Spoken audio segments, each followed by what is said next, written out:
You are asleep. The cabin around you is the finest accommodation the Mississippi River has to offer in 1865, polished with paneling and clean linen and the gentle rhythm of the paddle wheel turning in the dark water outside. Then the wall comes apart, not slowly, not with warning.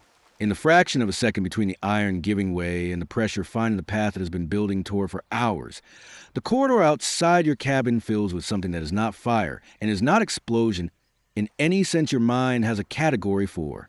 It is steam. 150 degrees of superheated vapor moving at the speed of a detonation through every space the structure offers.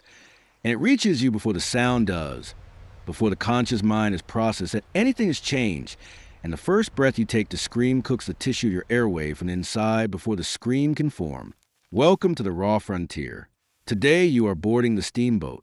You are going to discover why the gleaming river vessels of the Mississippi were not the floating palaces that the paintings and the riverboat gambling stories made them, but pressure vessels running on greed and iron that should have been retired years before the ticket was sold, and what the physics of superheated steam does to a human body in the milliseconds after the boiler's tolerance is finally exceeded.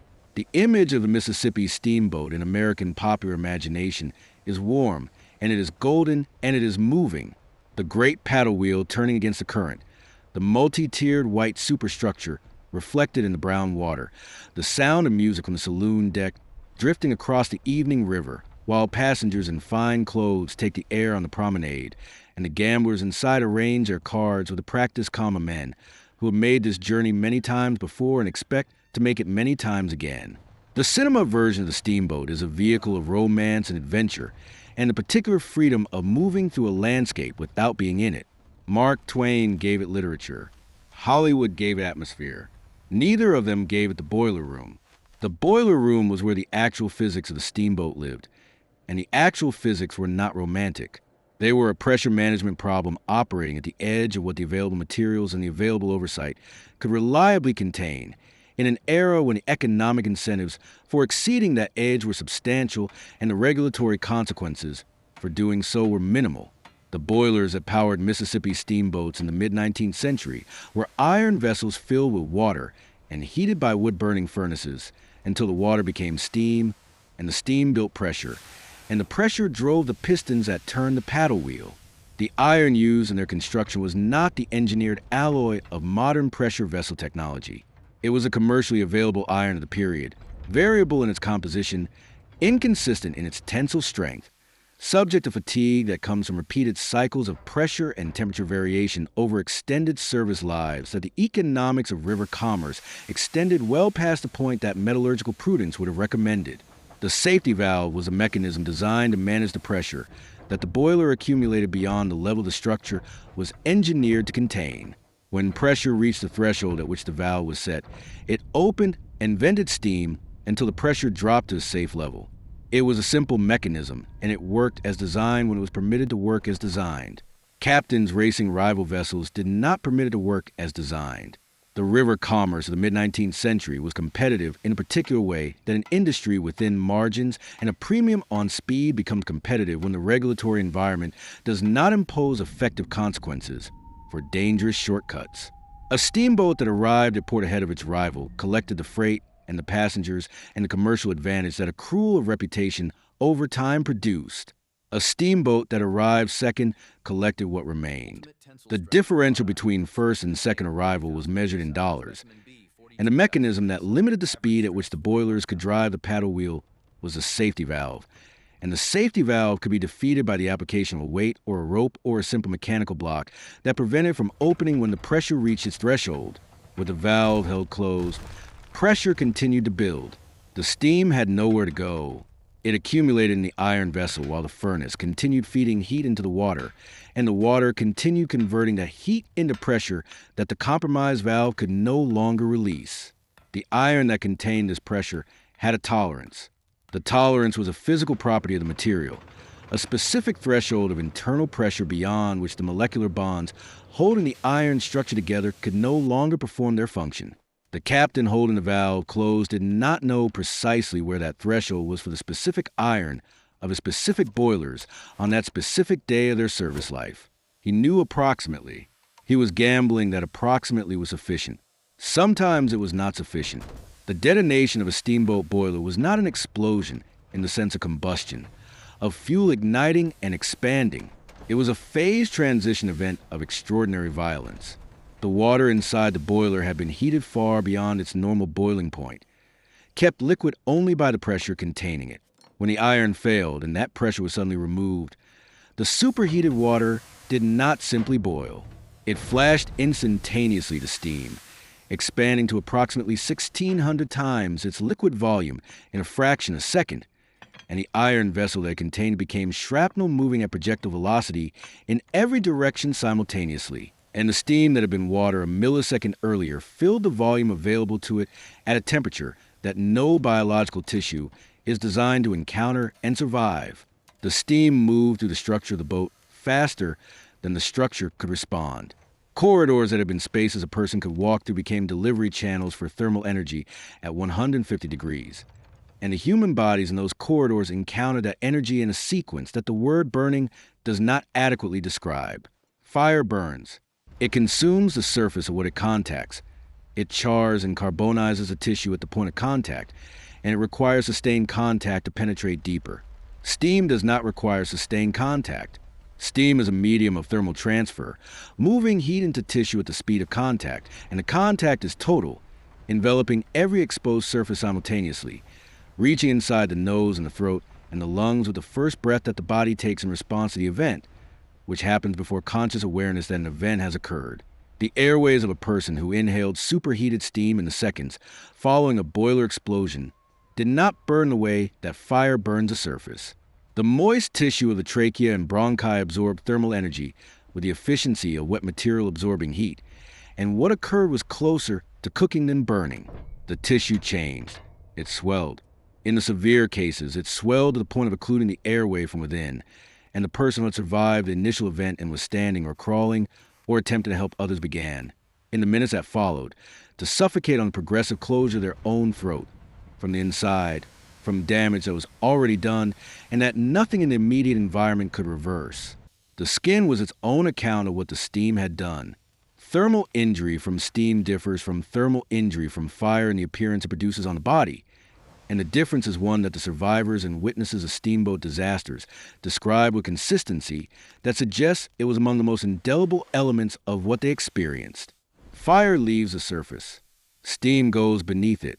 The water content of steam transfers heat into the dermal layers and the hypodermis with a penetration that dry heat does not achieve at equivalent temperatures, producing a burn that is full thickness at the surface and deep in a way that the appearance of the skin does not immediately communicate. In the confused and panicked aftermath of an explosion, a passenger with full thickness steam burns over a significant portion of their body was moving, possibly helping others, possibly making decisions about whether to stay on a boat or enter the water, the behavior of a person functional enough to act. The skin, which had absorbed the steam's thermal energy and was undergoing the physiological consequences of that absorption, was changing in ways that the person could not fully perceive through the shock and the competing inputs of the emergency around them. The proteins in the tissue were denaturing. The bonds holding the dermal layers to the underlying structure were failing. When burned passengers reached for the clothing that the steam had superheated against their bodies, when they grabbed fabric to pull it away from the surface, it was fusing to. The separation they achieved was not only the separation of cloth from skin. The layers that had been compromised by the steam came away with the fabric they were adhering to, and what remained was not the raw surface of a wound that could be dressed and treated. It was the exposed underlayer of a body whose protective covering had been removed in sections, and the exposure of that underlayer to the air and the river water and the contaminated environment of a wrecked vessel on the Mississippi was the beginning of a secondary process of damage that would continue long after steam had dissipated. The eyes. Witnesses described them, and survivors who retained the capacity to describe anything at all described them. The eyes of people who had faced the steam directly, or who had been in spaces where the vapor reached them before they could close or shield their face. The corneal tissue that gives the eye its transparency and its function has a relationship to thermal energy that produces, above certain thresholds, an opacity. The passengers who had sustained steam exposure to the face were frequently unable to see, not as a temporary response to shock or pain, but as a physical consequence of corneal damage that the light could no longer pass through. They moved through a wrecked boat in smoke and darkness, navigating by touch and by the sound of others, Unable to see the gaps in the structure where the explosion had opened the deck to the river below. The river was below. The choice that faced a passenger on a burning, sinking, structurally compromised steamboat with steam burns covering portions of their body was not a choice between a good option and a bad option. It was a choice between the fire behind them and the water below them. And the water that the Mississippi offered was not the clean, cool relief of a theoretical escape. It was brown and cold and turbulent and deep, and the arms that needed to keep a person's head above its surface were attached to a body that had just experienced a traumatic thermal event and was managing, through the chemistry of shock, a pain response that was going to make the sustained, coordinated effort of staying afloat extraordinarily difficult to maintain. The SS Sultana requires specific attention because it requires specific attention, and because the historical record's treatment of it reflects a cultural accounting failure that continues to the present day. On April 27, 1865, the Sultana was on the Mississippi River north of Memphis, carrying Union soldiers recently released from Confederate prisoner of war camps. The ship's legal capacity was approximately 400 people. It was carrying somewhere between 2,000 and 2,400. The excess of product of confusion and the commercial opportunity of the immediate post-war period. With its desperate traffic of men trying to get home after years of captivity that had left their bodies depleted and their physiological reserves minimal. The boilers, which had been repaired hastily at a prior stop and returned to service before the repair could be properly evaluated, failed at approximately 2 a.m, while most of the passengers were asleep. The death toll exceeded 1,100 people, and by some estimates reached 1,800. It remains the deadliest maritime disaster in American history. It occurred 16 days after Lincoln's assassination and was buried beneath the weight of the national news that surrounded it, and it did not receive the cultural monument that its scale warranted. The men who died on the Sultana, already survivors of the prisoner of war camps that had come close to killing them once, died in the river in the dark with steam burns on their bodies, too close to home to accept that home was not going to be reached. They died because iron that should have been replaced was kept in service, because a repair that needed time was not given time, because the commercial logic of the river trade in 1865 did not include a line item for the value of the lives it was transporting. They died in the water because the boat was on fire, and they died on the boat because the water was dark and cold, and the burns made swimming the thing their bodies could no longer do. The progress that moved across the American continent in the 19th century ran on steam. Steam in the boilers of the riverboats, and steam in the engines of the railroads, and steam in the industrial machinery of the cities that the frontier was feeding with its extracted resources. The steam was a miracle of applied physics that compressed the distances of a continent into transit times that the generation before could not have imagined. It also had a tolerance, and the tolerance was an iron threshold that the economic incentives of the period continuously pressured. And the people who traveled on the machinery that steam-powered did not always know how close to that threshold of machinery around them was operating at any given moment. The captain knew. Sometimes he had decided it was acceptable. Sometimes he had decided that acceptable was a calculation that did not need to include the people sleeping in the cabins above the boiler room. What takes you faster? The steam that reaches you before you can register that the world has changed, that cooks the breath you take to scream before the scream leave your body. Or the river afterward, the cold, dark water of the Mississippi at 2 a.m, full thickness burns on your arms and chest, the far bank invisible, the current indifferent, the swimming becoming less possible with every stroke. Both of these are part of the same event. The boiler does not offer you a choice about which part you experience. Leave your answer in the comments. And if the hidden thread inside the machinery is a horror that stays with you from this episode, the hidden threats inside the food were operating on the same principle. The parasite that arrived in an undercooked piece of frontier pork announced nothing and took everything, slowly and continuously, and from the inside. Click on our video about the frontier parasite epidemic. What was living in the meat is waiting for you on the screen. Raw, visceral, history. This is the raw frontier.